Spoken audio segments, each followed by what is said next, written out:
بسم اللہ الرحمن الرحیم بسم اللہ الرحمن الرحیم صلی اللہ علی رسولہ الکریم۔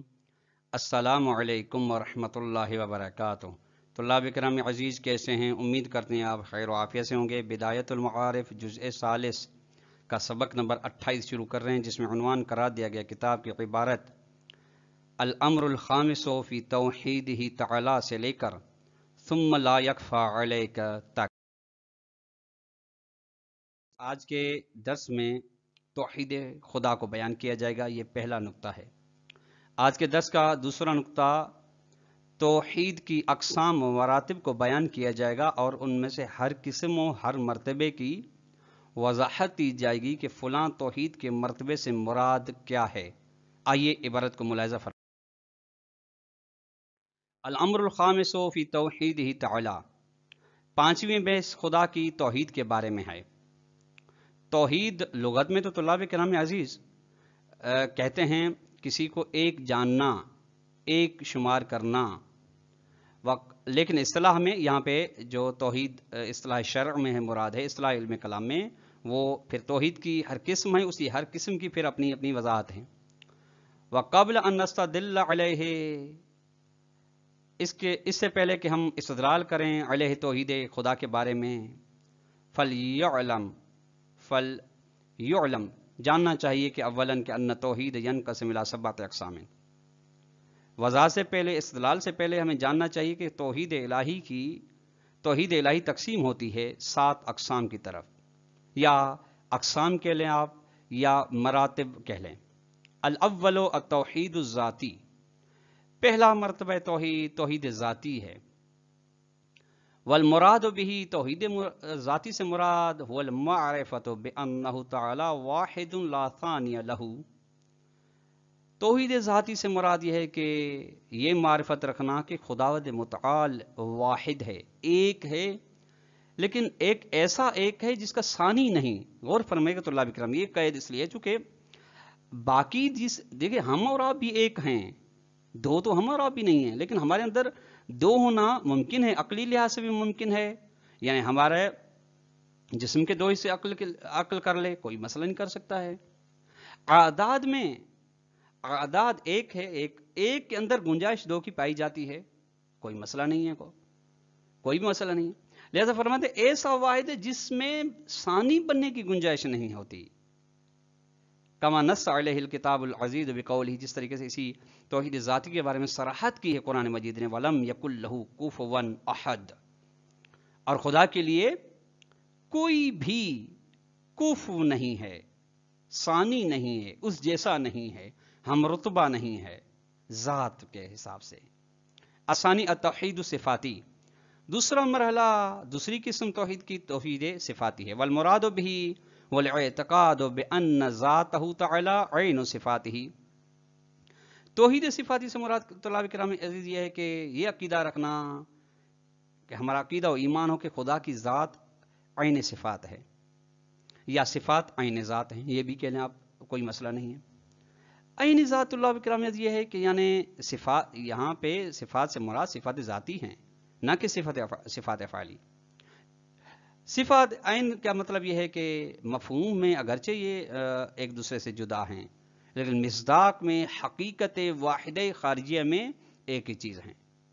بل کل صفت عین صفت، بل ہر صفت الہی خود صفت الاخرى، دوسری صفت کی عین ہے، وہ بھی کون سی صفات؟ من صفات ثبوتیت ذاتیت الکمالیت، وہ بھی صفات ثبوتیہ میں سے ہو، سلبیہ میں سے نہ ہو۔ اور صفات ثبوتیہ کی جو 2 قسمیں تھی طلاب کرام عزیز، صفات ذات و فعل، وہ بھی فعل نہ، صفات ثبوتیہ ذاتیہ میں سے جو کہ کمالیہ ہیں ان میں سے۔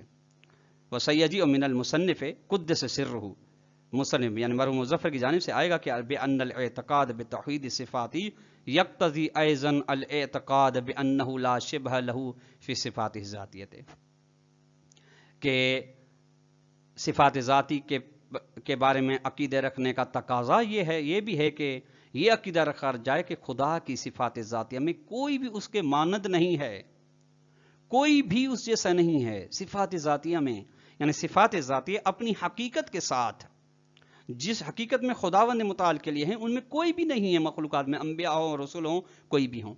فہوا فی العلم والقدرت لا نظیر لہ، بس یہ خدا علم میں جو کہ صفت ذاتی ہے، قدرت میں جو کہ صفت ذاتی ہے، اس میں اس کا کوئی بھی نظیر اور مثل نہیں ہے.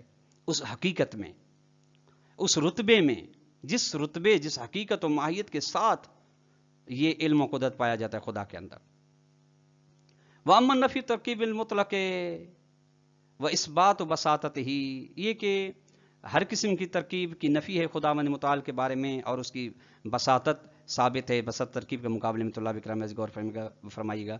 فقط مزہ بیان ہو فرمائے اس نفی کا بیان گزر گیا پھر صفات سلبیت ہے، صفات سلبیہ میں کہ وہاں ثابت کیا گیا کہ ترکیب نقص ہے، عیب ہے، لہٰذا ترکیب کی جب نفی ہے تو بساطت ثابت ہو جاتی ہے. جب ایسا ہے تو ولا حاجت الاعادۃ فی المقام، اس مقام میں اس کو دہرانے کی، تکرار کرنے کی کوئی ضرورت نہیں. تیسرا مرتبہ توحید کا توحید افعالی ہے. والمراد به هو الاعتقاد، اس سے مراد یہ ہے کہ عقیدہ رکھا جائے. عقیدہ رکھنا ضروری ہے کہ بان کل ما یقع فی العالم، جو بھی چیز اس عالم میں، اس کائنات میں محسوس و غیر محسوس واقع ہو رہی ہے وہ من العلل، علتوں میں سے ہوں. غور فرمائے گا طلاب کرام عزیز. علت سے مراد ادھر علت ناقصہ ہیں.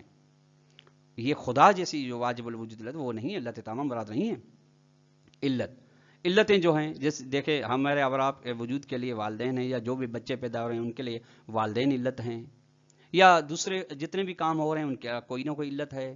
جتنے بھی معلولات ہیں والاسباب المسببات ہیں ونظام العادیت ما فوقہ، یہ عمومی نظام اسباب مسببات والا ہو یا غیر عمومی ہو، غیر عادی ہو یا اس سے ہٹ کے ہو، یہ کل ما یقع، یہ تمام کے تمام چیزیں واقع ہو رہی ہیں بارادت ہی، خدا کے ارادے سے. کسی فی حدوث ہی، یعنی ہو رہی ہیں، عدم سے وجود میں آ رہی ہیں تب بھی خدا کے ارادے سے. و بقائی ہی، اور اگر باقی ہیں تب بھی خدا کے ارادے سے باقی ہیں. و تاثیر ہی، اور باقی ہونے کے ساتھ ایک چیز دوسرے چیز کے لیے مؤثر ثابت ہو رہی ہے، اثر دکھا رہی ہے، وہ بھی خدا کے ارادے سے.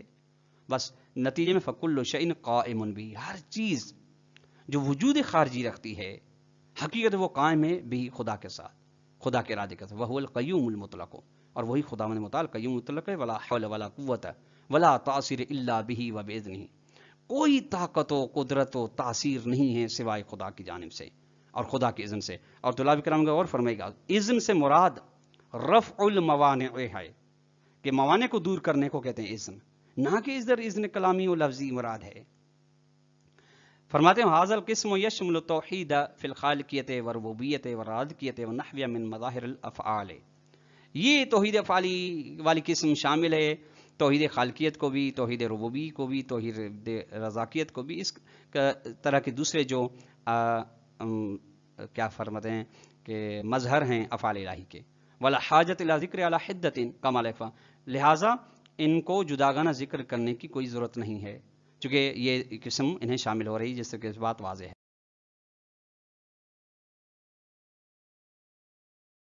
رابع التوحید التشریعی، چوتھی قسم طلاب کرام عزیز توحید تشریعی. والمراد به، توحید تشریعی سے مراد یہ ہے کہ وہ الاعتقاد، عقیدہ رکھنا کہ بان تقنین حق الخالق و رب، قانون گزاری، قانون بنانا خالق کا حق ہے، رب کا حق ہے، پالنے والے کا حق ہے، بنانے والے کا حق ہے. چونکہ قانون طلاب کرام اس لیے بنتا ہے تاکہ جن کے لیے قانون بن رہا ہے ان کی جو زندگی میں یا ان کے وجود میں جتنے فوائد ہیں وہ فوائد حاصل ہو سکیں، ان کے بہتری کے لیے قوانین بنتے ہیں. ٹھیک، جب بہتری کے لیے قوانین بنتے ہیں تو ان کی بہتری کو وہی جان سکتا ہے جس نے انہیں بنایا ہو. بنانے والا ہی، پالنے والا ہی ان کی بہتری سے جان سکتا ہے چونکہ وہ تمام اس کی جزیات سے واقف ہوتا ہے. لأنه يعرفه مخلوقاته وصلاحهم، وصلاحهم، چونکہ خداوند متعال اپنی مخلوقات کو جانتا ہے، ان کی مصلحت کو جانتا ہے. فلا يجوز لغیرہ تعالی ان يقدم على ذلك، بس غیر خدا کے لیے جائز نہیں ہے کہ اقدام کرے علی ذلک، اس تقنین پہ، قانون بنانے پہ. جو غیر خدا تو اپنے کہ یہ مخلوقات نہیں ہیں، تاکہ مخلوق ان کی جزیات تمام جزیات سے واقف ہو، اسی لحاظ سے ان کے لیے قانون بنائے. بس فالانبیاء ورسول نقلوا ما شرعہ اللہ تعالی ولم يقدموا علی تشریعہ. بس انبیاء کرام رسولان الہی نقل کرتے ہیں، نہ کہ شریعت و قانون بناتے ہیں، اس چیز کو نقل کرتے ہیں جس کو خدا نے بنایا ہے شریعت کی صورت میں، اور تشریع و قانون بنانے پر اقدام کبھی بھی انبیاء اور رسول نہیں کرتے. الا ہاں کرتے ہیں فیما ان مقامات میں اذن لهم اللہ تعالی، جہاں پہ خدا انہیں اذن دے کے فلاں قانون، فلاں حکم، فلاں کام اعلان کرو. وہ اذن مستند الہی تعالی، اور وہ کام بھی جس میں اذن الہی ہو انبیاء کو، وہ اس بھی نسبت خدا متعال کی جانب ہوتی ہے. کمال اکفا، جس کی بات واضح ہے. ثم ان هذا القسم باعتبار، یہ قسم بھی توحید تشریع ایک لحاظ سے یکون من اقسام توحید الافعالی، توحید افعالی کی قسم سے ہو جاتا ہے، چونکہ تقرین بھی فعل الہی ہے. ولیکن حیث کان موردا للاہتمام ذکرناہ علی حدۃ، چونکہ یہ زیادہ یہ اس مقام و محل میں ہے کہ اس کی اہمیت دی جائے، اہمیت دی بھی گئی ہے، تو ہم نے اس کو جداگانہ ذکر کیا ہے. الخامس التوحید العبادی والاطاعی، توحید عبادت و اطاعت. والمراد بھی هو الاعتقاد، توحید عبادی و اطاعی سے مراد یہ ہے کہ عقیدہ رکھنا کہ بأن اللہ تعالی بأنہ تعالی مستحق للعبادت والاطاعت لا غیرہ، کہ خداوند متعال ہی لائق عبادت، لائق اطاعت ہے اور کوئی نہیں، بس وہی ہے، خود ہے یا جس کے لیے خود کہے. سبب ذالک، یہ استحقاق عبادت، لائق عبادت و اطاعت کا سبب وہ توحید الذاتی والافعالی، خدا کی توحید ذاتی ہے، اور چونکہ ایک ہے ذات میں، چونکہ ایک ہے فعل، تمام افعال اس کے اذن سے انجام پا رہے ہیں، کائنات اس کے اذن سے انجام چل رہی ہے. فهو تعالی لکون واحد کاملا، بس خدا چونکہ واحد ہے، کامل ہے، وخالقا، خالق تمام اشیاء کا، وربن تمام کا پالنے والا ہے، اس لیے وہی لائق عبادت ہے. دوسری دلیل ولی ان کل الامور بیدی، چونکہ تمام کی تمام امور سوا اللہ خدا کے ہاتھ میں ہیں، دون غیر ہی، خدا کے علاوہ کے ہاتھ میں نہیں ہے. کوئی بھی ہو، انبیاء ہو، رسول ہو، کوئی بھی ہو، ایسا ہے تو استحق انحصار العبادت والاطاعت المطلق ہے، تو وہی حق رکھتا ہے کہ عبادت اور عبادت مطلقہ، اطاعت مطلقہ اسی میں منحصر ہو اور کوئی لائق نہ ہو. چونکہ عبادت یعنی ایسا خضوع و خشوع جو خود کو، جو اگلے سامنے والے کو مؤثر جانا جائے، ایسے کی اطاعت و عبادت کی جائے، وہ محدود تو نہیں ہو سکتا، اور تمام ما سوی اللہ جو ہیں وہ محدود ہیں. السادس التوحید الاستعانی، توحید استعانی، استعانت مدد سے مراد ہے، مدد سے لیا گیا ہے. والمراد بھی، توحید استعانی سے مراد ہے کہ وہ اللہ یستعین العبد فی امورہ الا منہ تعالی. توحید استعانی یہ ہے کہ بندہ مدد نہ لے اپنے کاموں میں سوائے خدا سے. وہو اثر الاعتقاد الکامل بالتوحید الافعالی، اور یہ اثر ہے اس عقیدے کامل کا، یعنی مکمل عقیدے کا جو توحید افعالی کے بارے میں، یعنی توحید افعالی کے بارے میں جو مکمل اعتقاد و ایمان و یقین ہے، اس کا نتیجہ توحید استعانی ہے کہ بندہ کسی سے مدد نہیں لگا سوائے خدا سے. وَلَعَلَّ إِلَيْهِ الْإِشَارَةُ بِقَوْلِهِ تعالیٰ، شاید اسی بات کی جانب اشارہ کیا ہے خداوند متعال نے اس قول إِيَّاكَ نَعْبُدُ وَإِيَّاكَ نَسْتَعِينُ، ہم تیری ہی عبادت کرتے ہیں اور تجھ ہی سے مدد مانگتے ہیں. نستعین. السابع توحید الحبی، حب سے نکلا ہے. والمراد منہ، توحید حبی سے مراد اللہ کرم یہ ہے کہ ان من اعتقد بان کل کمال و جمال منہ تعالی اصالتا، کہ جس بھی بندے کا یہ عقیدہ ہے کہ تمام کمال، ہر قسم کا کمال، ہر قسم کی خوبصورتی، حسن خدا کی جانب سے ذاتن، یعنی اصالتاً اس لیے کہا چونکہ مخلوقات میں بھی ہیں کمال و جمال، لیکن وہ اصالتاً نہیں ہے، ذاتاً نہیں ہے، بلکہ عطاً ہیں، خدا نے انہیں عطا کہ یہ کمال و جمال. لہذا جس کے پاس اپنا کمال بھی ہو، جمال بھی ہو، تو فلا یلیق المحبت منہ اصالۃ الا اللہ تعالی، تو محبت کے لائق ذاتاً وہی ہے اور کوئی نہیں ہے. بس جب کمال و جمال ذاتی خدا کے پاس ہیں، کسی اور کے پاس نہیں ہے، تو محبت کے لائق بھی وہی خداوند متعال ہے، یہ مراد ہے۔ تو طلاب کرام، آج کا درس اپنے اختتام کو پہنچا۔ اگر ہم سوال دینا چاہیں تو سوال نمبر 1 یہ بنے گا کہ توحید ذاتی اور صفاتی کی تعریف کریں۔ سوال نمبر 2 یہ بنے گا کہ توحید افعالی اور توحید استعانی سے کیا مراد ہے، اس کو اختصار کے ساتھ بیان کریں۔ والسلام علیکم ورحمۃ اللہ وبرکاتہ۔